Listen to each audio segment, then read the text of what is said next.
Verdade. Uma grande crise que está presente numa sociedade que perdeu a sua esperança é que ela deixa de acreditar que seja possível ter acesso à verdade. É de fato claro que a realidade é complexa, nós temos muitos elementos para serem entendidos e explicados, mas infelizmente, diante do mistério da vida, algumas pessoas perdem a esperança sem conseguir conectar uma parte com outra.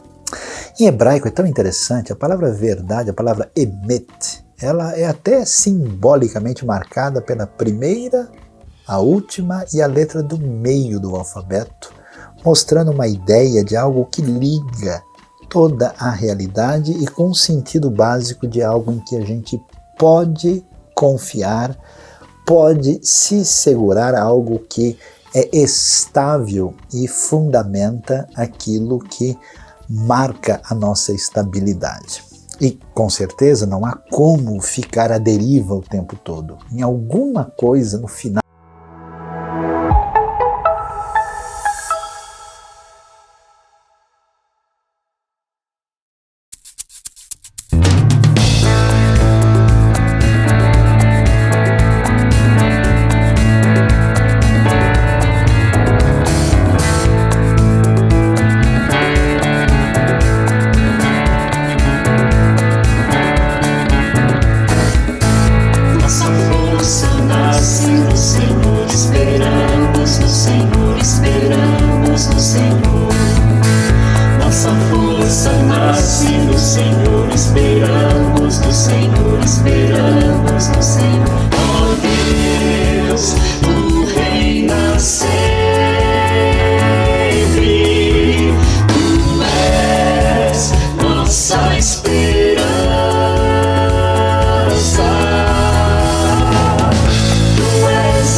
Nesse nosso momento de gratidão, eu queria compartilhar com você uma letra de uma música que eu ouvi essa semana. A música chama-se Grateful For, e o comecinho dela diz: nem sempre é fácil ver o bem, quando as coisas não parecem estar do jeito que eu acho que deveriam ser. Mas, mesmo o estresse de 1 milhão de preocupações, não podem encobrir as bênçãos que você espalha por toda parte. E aí o refrão diz: eu só preciso tirar um tempo, desacelerar, parar um momento para ver. Há sempre algo para ser grato.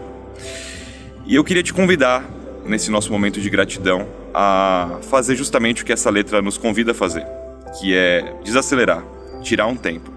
Não precisa ser agora, pode ser em outro momento da semana, mas parar para olhar um pouco ao redor e ver as bênçãos pelas quais nós podemos agradecer a Deus. Deus abençoe.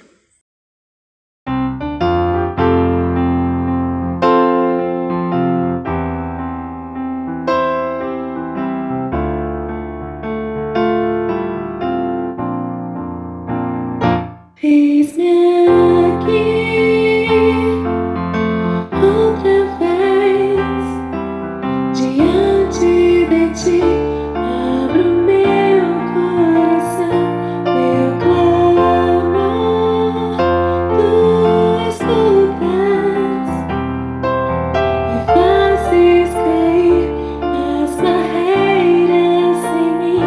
És fiel, Senhor, e dizes palavras de amor e esperança sem fim. Ao sentir o teu toque, por tua bondade libertas meu ser no calor desse lugar. Eu venho me derramar, dizer que te amo, me derramar, dizer te preciso, me derramar, dizer que sou grato, me derramar, dizer que és formoso.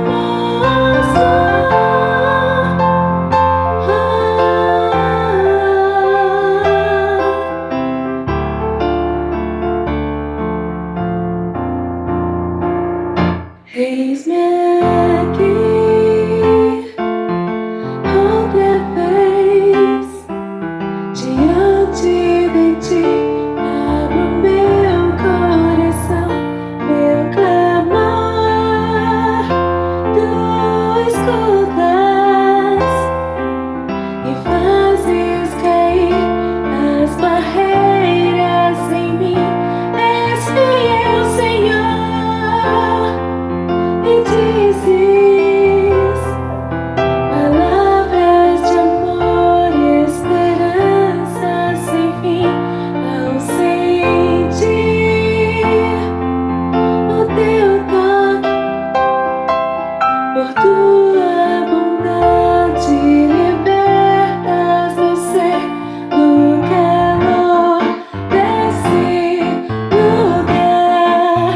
Eu venho me derramar, dizer que te amo, me derramar, dizer te preciso, me derramar, dizer que sou grato, me derramar, dizer que és formoso, me derramar, dizer que te amo, me derramar, dizer te preciso, me derramar, dizer que sou grato, me derramar, dizer que és formoso.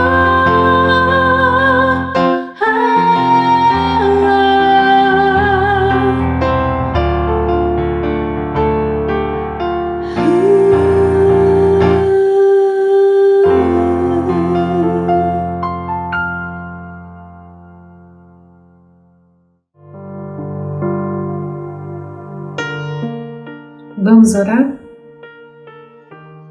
Nosso Deus e nosso Pai, muito obrigado por esse dia, muito obrigado pelo dom da vida, não só esta vida, mas o dom da vida eterna. Obrigada pelo Teu povo espalhado nos 4 cantos da terra, em torno do nosso Salvador Jesus Cristo de Nazaré, a quem nós dedicamos agora toda a honra, toda a glória, todo o nosso louvor. Obrigado, Senhor, porque a Tua igreja tem permanecido persistente nessa missão de anunciar o Teu Evangelho a todo o coração que precisa dessa graça salvadora e transformadora de Jesus sobre nós. Muito obrigado, Senhor. Fica conosco neste momento, concedendo a cada um aquilo que cada um precisa e só o Senhor sabe que precisa. E ao mesmo tempo recebendo o nosso louvor e adoração por Tua grande bondade e salvação para conosco. É assim que nós Te pedimos e agradecemos. Em nome de Jesus, com a doce intercessão do Teu Espírito Santo. Amém. Yeah! Yeah!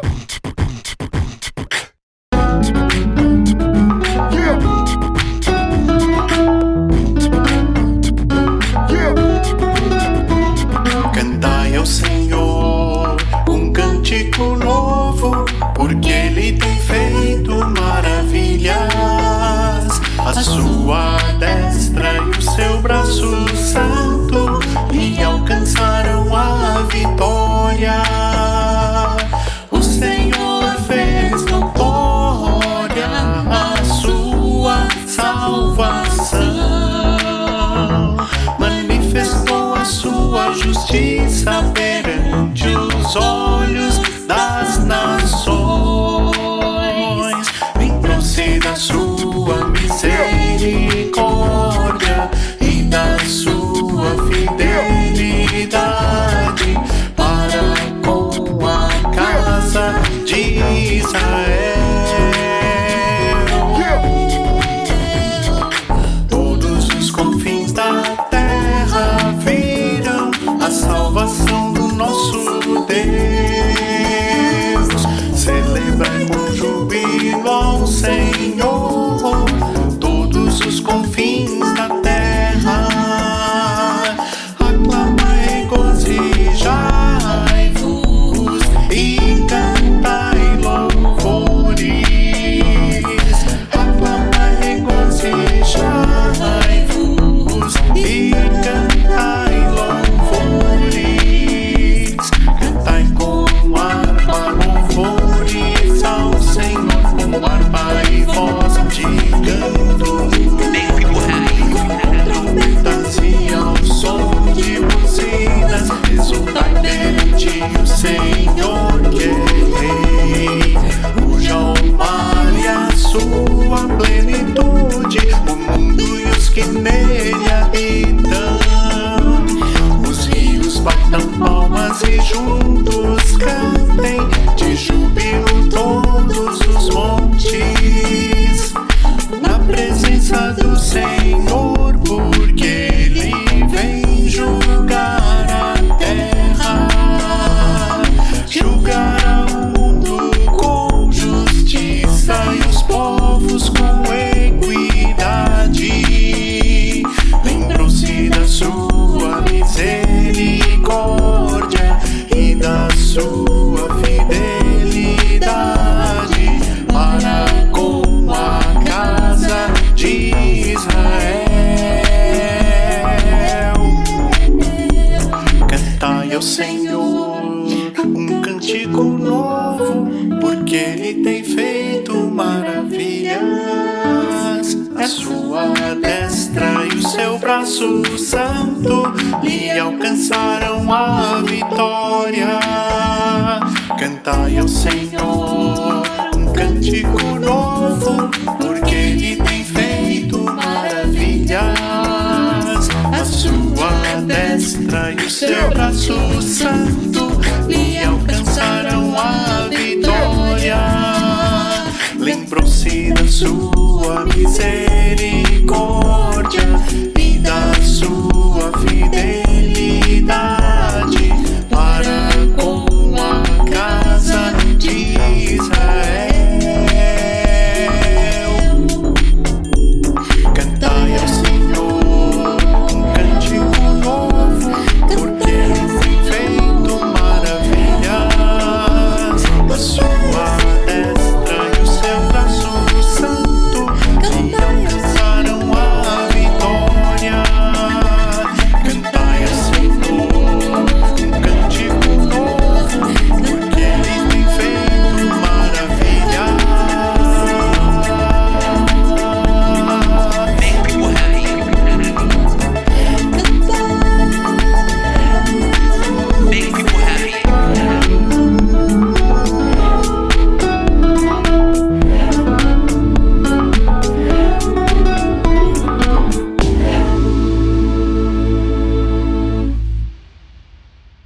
Chegou a hora de refletir e pensar sobre a nossa vida à luz da Palavra de Deus. E você é bem-vindo a este momento especial de reflexão e de entendimento daquilo que Deus tem nos revelado. E hoje nós vamos ler o texto de 2 Timóteo, capítulo 3. E o título da nossa reflexão é Ataque contra a família. Olha que coisa interessante a gente observar o que nós encontramos aqui em 2 Timóteo capítulo 3, quando o texto bíblico nos apresenta o seguinte. Capítulo 3, a partir do verso 1. Saiba disto, nos últimos dias sobrevirão tempos terríveis. Os homens serão egoístas, avarentos, presunçosos, arrogantes, blasfemos, desobedientes aos pais, ingratos, ímpios, sem amor pela família, irreconciliáveis, caluniadores, sem domínio próprio, cruéis, inimigos do bem, traidores, precipitados, soberbos, mais amantes dos prazeres do que amigos de Deus, tendo aparência de piedade, mas negando o seu poder, afaste-se também desses. São esses os que se introduzem pelas casas e conquistam mulheres instáveis, sobrecarregadas de pecados, as quais se deixam levar por toda espécie de desejos. Elas estão sempre aprendendo, mas jamais conseguem chegar ao conhecimento da verdade. Esses também resistem à verdade, a mente deles é depravada, são reprovados na fé. Não irão longe, porém, como no caso daqueles, a sua insensatez se tornará evidente a todos. Uau, que texto forte e pesado nós encontramos aqui. Paulo está escrevendo essa carta já no final da sua caminhada ministerial, né? Essa carta que é mandada, né, ao líder da igreja, que é Timóteo, né? A segunda carta a Timóteo. Nós temos aí as chamadas cartas pastorais do Novo Testamento, né? Essa carta, possivelmente, ela foi escrita aí talvez em torno já do ano 66, 67, né? Juntamente com 1 Timóteo, Tito, e esta segunda carta são as últimas epístolas de Paulo que nós encontramos no Novo Testamento. E o que acontece? Paulo começa a falar do jeito complicado em que o mundo se encontra e se encontrará, o que pode ser percebido quando a gente vê o tipo de sociedade que o próprio apóstolo Paulo enfrentava naquele mundo sem o conhecimento de Cristo, dos valores judaico-cristãos, naquele mundo pagão greco-romano, que tinha um contraste muito grande com o tipo de vida que é recomendável para qualquer pessoa. E quando ele vai descrever isso, a gente fica pensando, né, e acho que vale a pena a gente pensar um pouquinho sobre isso aqui, porque a gente pensa assim, escuta, vamos falar dos problemas que acontecem no mundo. Geralmente, quando alguém pensa assim em fazer uma referência aos problemas do mundo, aí a gente fala, não, os problemas é porque falta recurso, o problema é porque nós não temos um cuidado adequado na área da saúde, o problema é porque nós não temos tal situação. A gente costuma enfatizar aspectos mais generalizantes, né? Ou talvez é porque o governo não está bem, ou porque o sistema político não é o melhor, ou porque nós temos uma herança histórica complicada, ou porque nós temos uma cultura que precisa de reparos, né? Mas é interessante que quando ele vai descrever a problemática do mundo à nossa volta, a coisa vai numa direção curiosa. E aqui vale muito a pena a gente entender o que o texto quer nos ensinar. Ele diz assim, saiba disto, nos últimos dias sobrevirão tempos terríveis. E aqui é preciso atenção.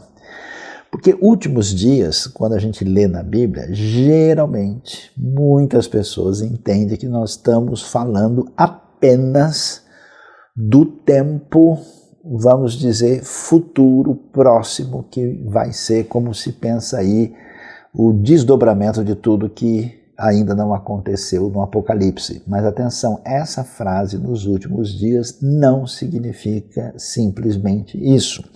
Tanto é que quando ele vai falar dos últimos dias, ele está mostrando o tipo de pessoa que existia na sua época. Tanto é que ele faz, por exemplo, são esses os que se introduzem pelas casas e conquistam mulheres instáveis.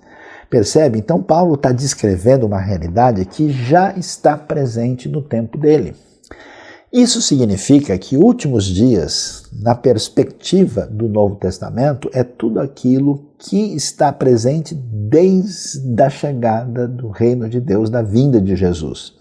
Quando a gente olha para a história humana como um todo, desde o seu início, aquilo que acontece a partir de Jesus está encaixado no que é definido como os últimos dias. Quando acontece o Pentecoste, por exemplo, a chegada do Espírito Santo, o apóstolo Pedro diz, olha, o que está acontecendo é que o profeta Joel falou que aconteceria nos últimos dias. Então, os últimos dias são uma realidade presente e uma realidade que também acompanha a nossa história e chega aos nossos dias. Por isso esse texto tem importância tanto no que diz respeito à realidade do mundo do apóstolo Paulo, como tem total sentido também na realidade do tempo presente. E aí ele vai dizer o que vai acontecer, qual que é o problema. É interessante que ele não diz, olha, a potência militar tal vai fazer isso, ele não diz, olha, o Império Romano vai passar por tal situação. Ele vai, vamos dizer, ao âmago do problema que envolve o que é chamado de tempos terríveis dos últimos dias. E aí ele faz uma lista. Começando no verso 2, ele vai descrever o comportamento humano. Os homens serão egoístas, avarentos, presunçosos, arrogantes, blasfemos, desobedientes aos pais, ingratos e ímpios. Então observe que o foco, o problema que nós temos que enfrentar maior está relacionado com a atitude que os seres humanos têm na sua própria vida.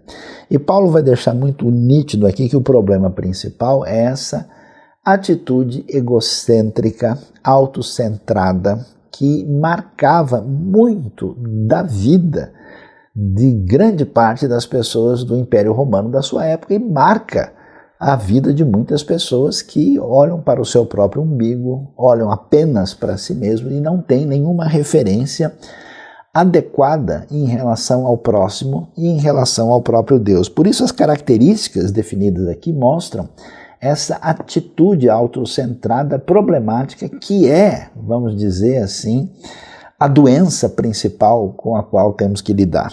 Ou seja, os homens serão egoístas, né? Eles serão avarentos, estão interessados em ter recursos financeiros e amam isso porque adoram a si mesmos, serão presunçosos, arrogantes, e aí começa a aparecer umas outras características interessantes que mostram não só uma atitude autocentrada, mas um desdobramento disso, que é a atitude negativa para com Deus e para com o próximo. Por exemplo, eles serão blasfemos, né? Uma palavra que geralmente se utiliza para falar de uma atitude de alguém que sem nenhum temor resolve abrir a sua boca contra Deus de maneira inconsequente. Eles serão desobedientes aos pais. É curioso, você percebe? Aqui começa a aparecer, né? Eles serão ímpios, perversos, serão ingratos, quer dizer, tão autocentrados que não se importam com os benefícios que tenham recebido da parte de Deus ou de outras pessoas. Mas é curioso como a qualidade que a gente não imagina que é valiosa, eles serão desobedientes aos pais. Então aqui começa a aparecer, né, esse elemento que é tão importante na perspectiva bíblica, que é a realidade familiar. E que se alguém quer destruir o mundo, certamente essa pessoa vai tentar destruir a realidade familiar, porque é onde estão os vínculos mais adequados, preciosos e significativos. Então, aquilo que uma geração tem, né, aprendido através da sua vida, através de valores que são passados de geração em geração, através de uma sabedoria acumulada, pessoas que rompem de uma maneira problemática com os seus pais perdem esse tesouro completamente. E a coisa chama atenção quando a gente chega no verso de número 3, que é muito interessante. As versões, às vezes, trazem uma tradução para a primeira palavra do verso 3, onde aparece uma palavrinha grega chamada astorgos. Lá, muitas Bíblias, quando traduzem, dizem que serão pessoas sem amor ou sem afeto natural. Boa tradução da NVI original diz assim, sem amor pela família. Depois continua, irreconciliáveis, caluniadores, sem domínio próprio, cruéis, inimigos do bem. Então observe que coisa interessante, sem amor pela família. O sentido, né, os melhores dicionários e léxicos do grego antigo, existe uma palavra, né, que tem a ver com esse amor, de amizade, de relacionamento fraternal, a palavra storge, muito conhecida do grego antigo, e esse astorgos, uma partícula negativa, vai dizer isso, sem esse tipo de amor. Essa palavra, inclusive, aparece também em Romanos capítulo 1, verso 31. E aí chama a atenção, quer dizer, como é que a gente sabe que o mundo, à nossa volta, desde a época de Paulo e até nos nossos dias, de fato está em situação de tempos terríveis, quando não existe mais a coisa mais básica que se esperaria que tivesse, era amor pela família. Porque aqui o sentido, né, muito bem colocado pela tradução da NVI, é mais do que não ter um amor, vamos dizer, natural. Realmente o sentido é um amor pelas pessoas das quais você está próximo. Quer dizer, você é criado num ambiente com seus pais, com seus irmãos, com pessoas próximas, você tem memórias afetivas e tal. Quando uma pessoa fica tão egocêntrica, tão fechada em si mesma, que essa pessoa já não tem condições nem de ter esse mínimo relacionamento, a coisa realmente é complicada. Então observe que no verso 2 nós temos a referência aos desobedientes aos pais. No verso 3, amor pela família.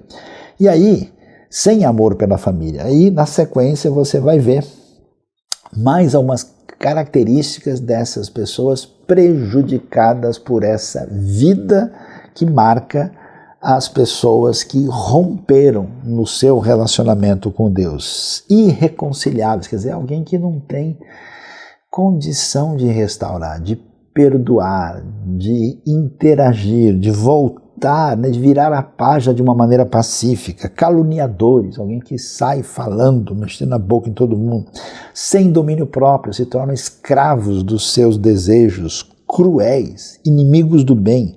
Está vendo que ora, a característica envolve a postura egocêntrica da pessoa, ora, mostra a relação dessa característica com as pessoas que estão numa situação complicada, né, tanto na relação com o próximo como com o próprio Deus. Então, eles serão traidores, precipitados, soberbos, a frase muito forte, mais amantes dos prazeres do que amigos de Deus. E é interessante, tendo a aparência de piedade, uma palavra grega que tem um sentido específico aqui de religiosidade, que é uma boa maneira de traduzir conforme a versão Almeida 21. Mas negando o seu poder, Paulo é direto e diz, afaste-se desses também. Então percebam, onde está o problema do mundo? O problema do mundo não está simplesmente em sistemas. O problema do mundo não está simplesmente em ideias abstratas ou se a gente tem mais recurso, mais energia, boa economia. A questão é mais profunda. O texto vai dizer que quando os seres humanos são dirigidos e governados por esse tipo de atitude autocentrada, egocêntrica, voltada, né, para essa atitude que seria um elogio do self a respeito de si mesmo, essa postura traz um desdobramento na relação problemática não só consigo, mas com Deus e com o próximo. E é curioso como um tema forte que aparece aqui, né, nessas pessoas prejudicadas pela vida, que são, eu diria assim, como uma célula de destruição dentro da própria sociedade. Você sabe que um organismo não saudável tem células que não ajudam o organismo, assim que se desenvolve, por exemplo, um câncer. E essas pessoas prejudicadas estão interagindo de uma maneira disfuncional dentro da sociedade. E a marca, vamos dizer, de que isso é grave, é curioso, é quando, vamos dizer, num sintoma mais profundo, a gente pode esperar, por exemplo, que alguém poderia ter problemas com o seu vizinho, problemas com alguma pessoa lá do trabalho, problemas com um amigo da escola, problemas com uma pessoa com quem ele é obrigado a interagir em um certo ambiente social, mas quando a pessoa tem condições de uma maneira perversa de romper com o filho, com a filha, com o irmão, com a irmã, com o pai, com a mãe, com pessoas dentro dessa realidade, né? Essas pessoas que rejeitam, por exemplo, os pais, né? Essas pessoas que entram numa postura de romper esse laço afetivo com a própria família, aí nós temos uma situação muito mais complicada e isso marca a realidade, vamos dizer, quase que apocalíptica, que tem a ver com essa realidade dos últimos dias. E Paulo diz, olha, nesse caso a coisa está tão grave com pessoas dominadas assim que é bom vocês manterem uma certa distância. E aí ele vai mostrar qual é o caminho de pessoas dominadas por esse tipo de perfil. Essas pessoas se introduzem, esses homens maus, pelas casas e conquistam mulheres instáveis, sobrecarregadas de pecado, as quais se deixam levar por toda espécie de desejo. Tá vendo? É interessante, né?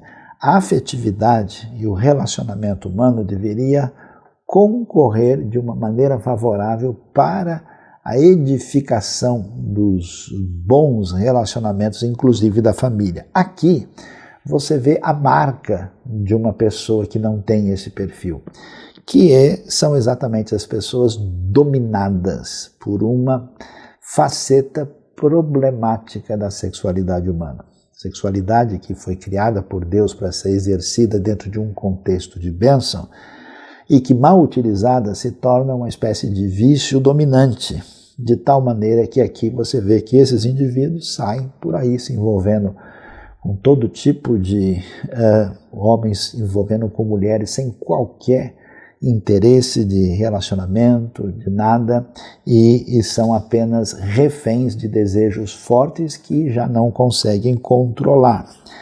Interessante, uma coisa para chamar a atenção. Por que tantas pessoas não conseguem aprender o ensino da palavra de Deus? E a revelação do sentido disso aparece aqui. Eles estão sempre aprendendo, mas jamais conseguem chegar ao conhecimento da verdade. Isso quer dizer que quando uma pessoa é dominada por esse egocentrismo, por essa atitude autocentrada, ela busca simplesmente a sua própria satisfação, ela não foi despertada espiritualmente, ela não tem conexão, vamos dizer, favorável, saudável para com a vida, essa pessoa não consegue, porque o seu vetor está indo numa outra direção. O ensino do Evangelho, a proposta de reconhecimento de pecado, a proposta de confiar no perdão, a proposta de aceitar o amor incondicional de Deus, a proposta de sintonizar o coração com os ensinos do Evangelho fica aquém né, do que a pessoa está aquém de conseguir essa conexão por causa desse ensimesmamento aprisionador. Então, nesse sentido, eu conheço gente que ouve por anos a mensagem do Evangelho, escuta, mas o seu coração tem uma resistência por causa desse caminho problemático que marca esse tipo de atitude chamada de característica dos tempos terríveis de 2 Timóteo capítulo 3. A mente deles está nesse sentido depravada e são reprovados na fé. E por isso, Paulo vai dizer que assim como havia dois indivíduos, Janes e Jambres, que segundo a tradição judaica eram os nomes dos magos que resistiram e confrontaram Moisés na ocasião da libertação dos israelitas no Egito, pois o nome deles é trazido aqui, O Antigo Testamento não aparece o nome, mas a tradição judaica traz para nós essa referência. Como eles se opuseram a Moisés, esses também resistem à verdade. Não irão longe, porém, como no caso daqueles, a sua insensatez se tornará evidente a todos. Então, é muito importante nós pensarmos sobre essa condição e a gente talvez não faça ideia de como essa questão ela é problemática. E ela se torna mais problemática quando a gente vê que essa relação de ruptura, essa relação fraternal, que mostra a marca do problema que está presente historicamente na igreja, está relacionado com essa capacidade, que conforme eu posso observar aqui, está muito marcada de maneira profunda com esse astorgos, com essa capacidade de perder esse vínculo relacional, fraternal, de amor que se espera de pessoas não prejudicadas pela sua caminhada problemática.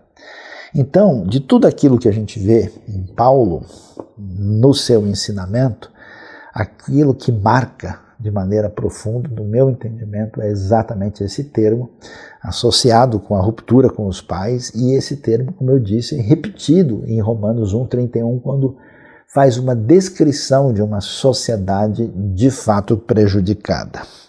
Por que que isso é tão valioso e importante? Porque esse problema, atenção, ele é destacado na própria Bíblia. Pessoal, preste atenção. Como isso é sério, A nossa saúde emocional, o nosso relacionamento com as pessoas está muito ligado, Qualquer terapeuta, qualquer pessoa que tenta ajudar as pessoas, quando começa a conversar, vai descobrir que problemas profundos existem na vida das pessoas por causa de situações não devidamente trabalhadas entre o marido e a mulher, entre o pai e a mãe, os filhos com os pais, os irmãos entre si, aqueles que são próximos do nosso convívio. E fazendo uma ampliação desse horizonte, nós temos algo semelhante no ambiente da fraternidade da igreja, onde pessoas convivem, são próximas, vamos assim dizer, são irmãos na fé. E a gente talvez não para pensar que talvez um dos maiores prejuízos e problemas que o povo de Deus enfrenta quando a gente pensa em falar em fraternidade, em comunhão, seja exatamente esse relacionamento de proximidade que é tão prejudicado. Não é sem razão que a Bíblia vai mostrar para nós uma série de histórias complicadas de relacionamento familiar. Aliás, desde o começo, você não lembra lá do Gênesis? Qual é a primeira história de assassinato da Bíblia? É Caim e Abel. E não é sem razão. Ali é irmão matando irmão. É curioso isso. Depois você prossegue um pouquinho mais para frente na Bíblia, você vai ver aquela situação de rivalidade e confronto, por exemplo, que tem lá o seu perfil próprio entre por exemplo, Isaac e Ismael, que são irmãos por parte de pai, né? E esses desdobramentos chegam até os nossos dias. Nós temos a famosa história dos gêmeos distintos, Esaú e Jacó. Que história complicada, confusa. E, mais adiante, a terrível história do relacionamento de José e seus irmãos. Você entendeu? Você nem saiu do primeiro livro da Bíblia. O que a gente tem de montão é confusão de irmão para irmão. E isso não é sem razão. Isso mostra para a gente como a questão do relacionamento familiar tem que estar no radar das pessoas que pensam em ter uma vida emocional e espiritualmente saudável. Esses desdobramentos atravessam a história. Você vai ler o livro, por exemplo, de Obadias, né? Você vai ver lá a crítica do profeta quando, né, os edomitas, descendentes de Esaú, se aproveitam do sofrimento que o povo de Judá está enfrentando, e a crítica é: como é que você teve coragem de fazer isso com o seu irmão? Para você perceber como esse negócio é complicado, é sério, é difícil, você vai ver, lendo João capítulo 7, a frase talvez mais assim, quando eu li isso pela primeira vez, eu quase passei mal, né? Eu falei, mas não é possível que esse negócio esteja aqui escrito desse jeito, né? Quando o texto diz explicitamente que nem os irmãos de Jesus criam nele. Quer dizer, Jesus ressuscita mortos, Jesus faz milagres extraordinários, Jesus faz coisas indizíveis e impensáveis, e todo mundo, as grandes multidões vão atrás dele, estão clamando, proclamando que ele é o Messias que chegou, tanta gente sendo mobilizada, mas os irmãos estão o quê? De atitude suspeita, dizendo que o nosso querido irmãozinho aqui, né, da nossa querida experiência em Nazaré, aquele vilarejo, quem ele acha que ele é? Será que ele está realmente querendo se passar por alguém muito importante, não conhece a nossa origem humilde? Então nós temos esse desafio sério e complicado diante de nós, explicitado pela própria Escritura. E quando a gente amplia esse horizonte e chega no contexto da fé, aí nós temos uma coisa curiosa, porque pessoas diferentes, pessoas de famílias distintas, pessoas de outro perfil, de outra criação, de outro pano de fundo, acabam convivendo diretamente no contexto da família da fé. E nós nos chamamos uns aos outros de irmãos, sim, irmãos em Jesus. E não é interessante que os próprios discípulos de Jesus mostram essa diversidade? Você já parou para pensar, né? Você tem o Judas, que é o mais diferente, né? Que não é da Galileia, que é o tesoureiro do grupo. Você vai ter o Mateus, que está lá cobrando imposto, né, na sua trajetória histórica dos judeus para favorecer os invasores romanos. Você tem Simão Zelote, que é o cara que cresceu e aprendeu a pensar que a gente tem que matar o romano para libertar o povo de Israel, né? Você tem o Pedro, com o gênio dele, assim, bastante estouradão, né? Que resolve as coisas, assim, que na hora que o tempo fecha, ele vai lá e pega a espada. Você tem o João, né? E ali, juntamente com a sua mãe, tentando conversar, os filhos de Zebedeu, né, dizendo, olha, a gente quer ter a primazia, então vamos conversar com Jesus quando ele tiver o seu reino aqui. A gente está querendo ter o primeiro lugar e os outros ficam revoltados. Você já parou para pensar que essa turma são discípulos diferentes, que são colocados num ambiente de fraternidade e que nem sempre é fácil a relação, a comunicação com eles? Então, uma coisa importante para a gente: os relacionamentos entre as pessoas, por definição, vão ter desgaste. Todo mundo é legal, até você conviver diariamente com a pessoa. E aí que nós temos a nossa dificuldade, né? Tanto como família, tanto como também como família do povo de Deus. Quando a gente olha para as divisões, para os conflitos, conflitos familiares, guerra e briga por causa de herança, atitudes assim de ruptura completa entre parentes próximos, uma atitude problemática relacional que às vezes você não consegue nem entender como chegou àquele ponto. Quando você vê igrejas, comunidades rachando, brigando num ambiente onde a fraternidade foi abalada, com certeza esse é um episódio de muito entristecimento. Então, o que está diante de nós? O desafio que, diante dos tempos terríveis dos últimos dias, que começaram na época de Paulo, a pergunta é: essa atitude egocêntrica, narcisista, selfólatra, absolutamente marcada pelos interesses particulares e pessoais. A pergunta é: você vai deixar isso dominar a sua vida? Você vai achar que você sempre tem razão e que você tem o direito? Você não sabe pedir desculpa, você não consegue pensar com a realidade do outro, você não consegue virar a página, você não consegue reorganizar a realidade, não consegue olhar o seu lado de erro na história. Se a gente vai nesse caminho implacável de impiedade, de egocentrismo, certamente nós estamos reforçando o caminho perverso dos últimos dias. O caminho que o texto chama de tempos terríveis.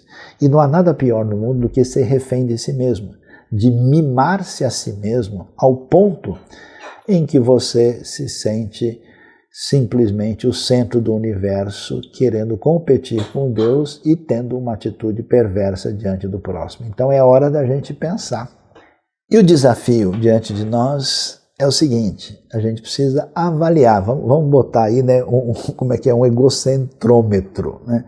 Vamos avaliar a nossa vida, em que medida a gente tem uma capacidade suave. Como é que está a sua conexão familiar, a sua conexão relacional, a sua atitude para com as pessoas com as quais a gente desenvolve historicamente um amor natural, um amor pela família, um amor inclusive relacional em Cristo Jesus. Você sabe que isso é tão sério, que eu não sei se você já reparou. Quando Jesus começa a falar dos problemas graves, né, que tem a ver com a sua vinda, preste atenção o que diz o texto em Mateus capítulo 24. Lá o texto diz o seguinte: quem é, a partir do verso 45, quem é, pois, o servo fiel e sensato, a quem seu senhor encarrega dos demais servos de sua casa para lhes dar alimento no tempo devido? Feliz o servo que o seu senhor encontrar fazendo assim quando voltar. Garanto que ele o encarregará de todos os seus bens, mas suponham que esse servo seja mau e diga a si mesmo: meu senhor está demorando. E então comece a bater em seus conservos e a comer e a beber com os beberrões. O senhor daquele servo virá num dia em que ele não espera, numa hora que ele não sabe. Ele o punirá severamente e lhe dará lugar com os hipócritas, onde haverá choro e ranger de dentes. Você já parou para pensar nisso? Quais são as características perversas dos últimos dias?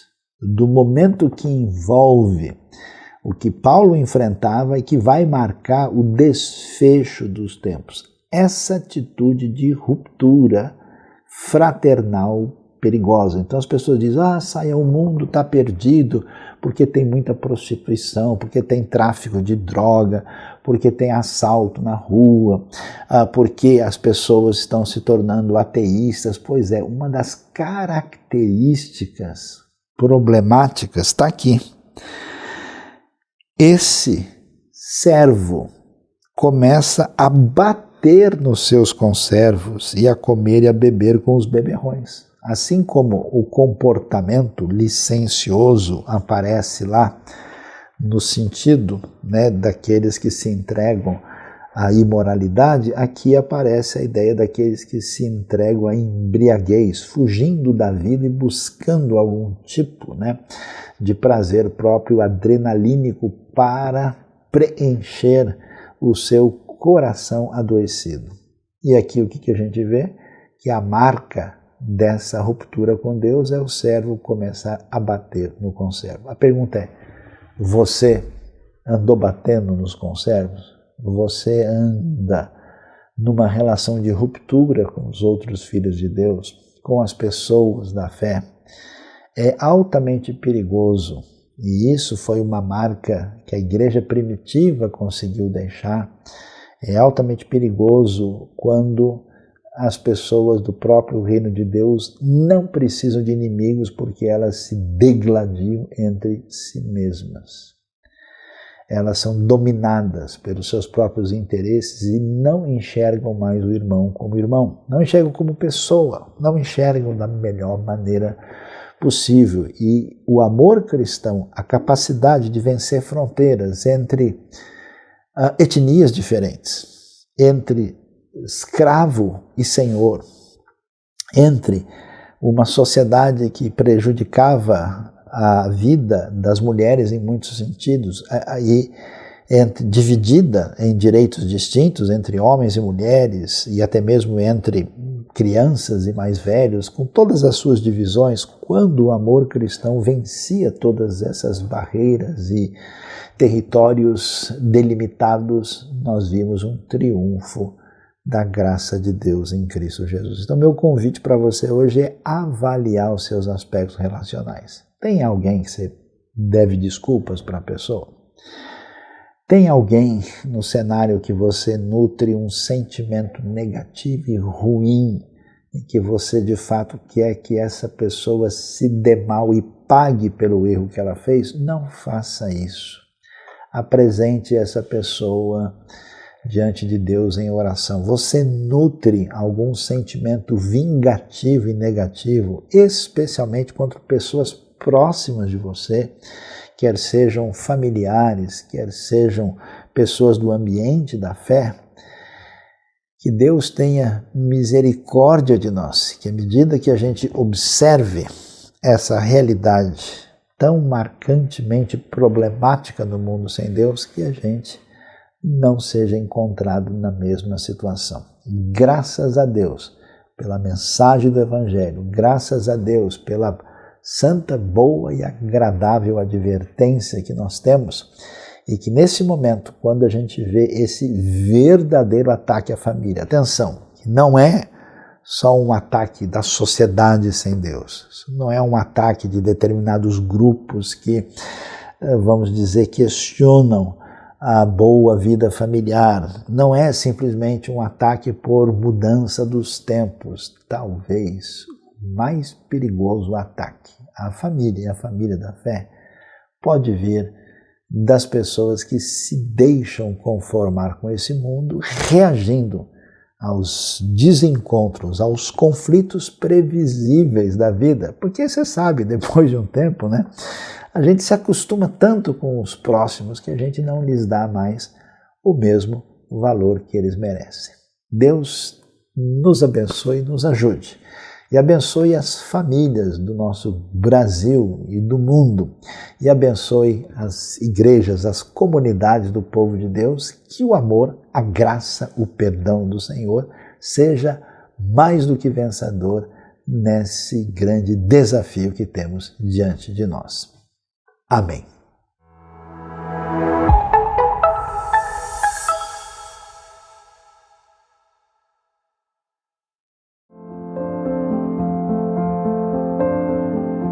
A IBNU tem a alegria de participar de vários projetos de apoio humanitário, de evangelização, de ensino da palavra de Deus em vários lugares do mundo. Aqui na cidade de São Paulo nós temos projetos que atuam diretamente em regiões de perigo de morte, regiões de alto índice de tráfico humano, de tráfico de drogas também. Nós temos pessoas trabalhando no Nordeste brasileiro na luta para uma melhora da situação econômica daquelas famílias que estão lá. Temos trabalhos no meio dos índios, levando a mensagem do Evangelho para aquelas pessoas que precisam conhecer a salvação que há em Cristo Jesus.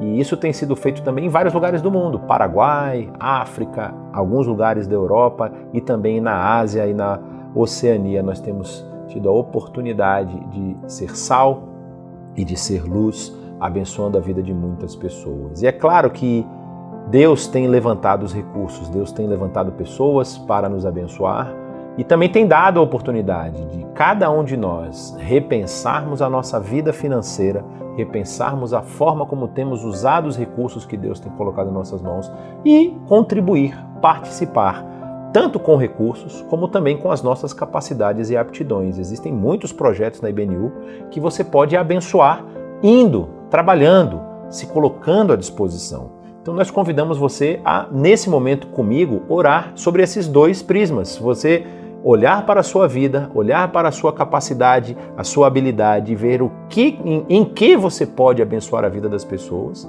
E também na sua gestão financeira, se você pode ter uma melhor gestão e utilizar esses recursos de uma forma mais sábia e mais inteligente na divulgação do Evangelho, na transformação de vidas e abençoando também aqueles que são mais necessitados. Ore comigo nesse momento, desde já agradecendo a Deus por todas as bênçãos que Ele tem derramado em nossas vidas. Pai, nós te agradecemos porque a Tua mão tem nos guiado e o Senhor tem aberto portas, tem nos dado a oportunidade de chegar a lugares muitas vezes que nós nem pensávamos e as oportunidades têm surgido.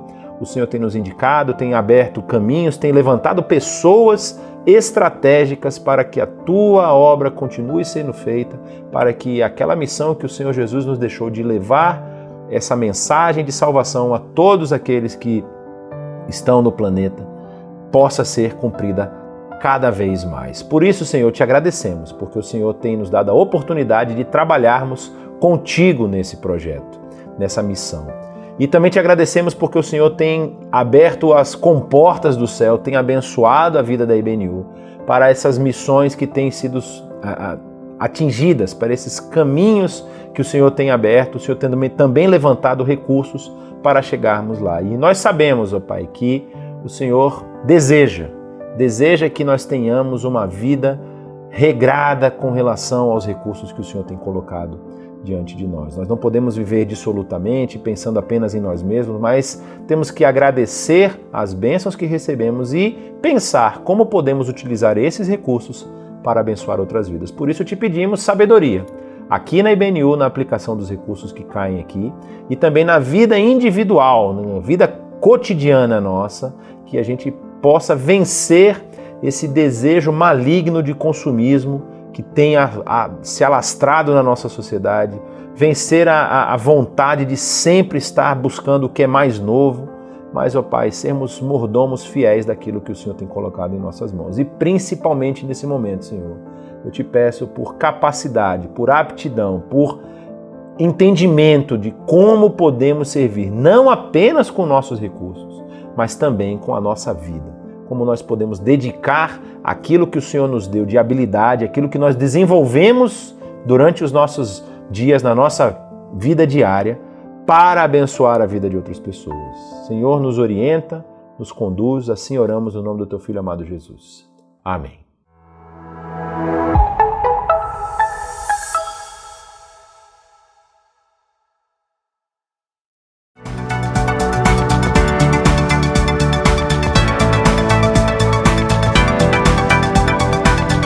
Qual a melhor forma de interpretar o texto bíblico? Todo mundo concorda que é importante ler e compreender as Escrituras, mas nem sempre é muito fácil interpretar cada um dos textos quando existem textos tão diferentes na Bíblia. Por isso que a gente vai ajudar você com o curso de Teologia Macários, o curso de Teologia da IBNU, que começou em março desse ano, já concluiu o seu primeiro módulo e acabou de começar o segundo módulo agora na primeira semana de junho.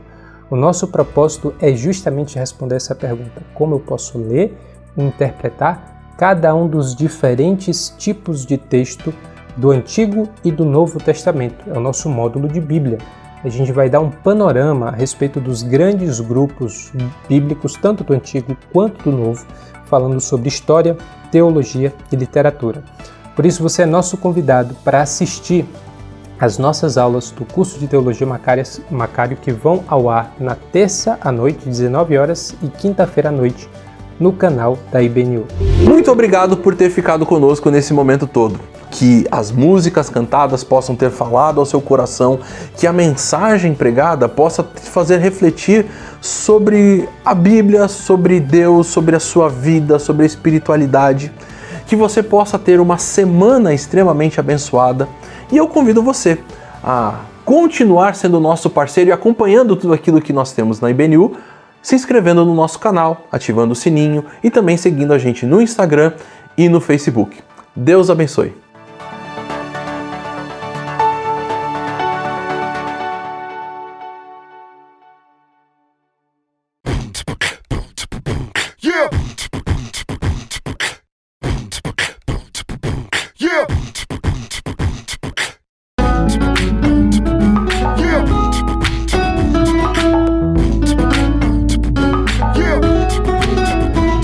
Cantai ao Senhor um cântico novo, porque Ele tem feito maravilhas. A sua destra e o seu braço santo lhe alcançaram a vitória. O Senhor fez notória a sua salvação, manifestou a sua justiça perante os olhos das nações.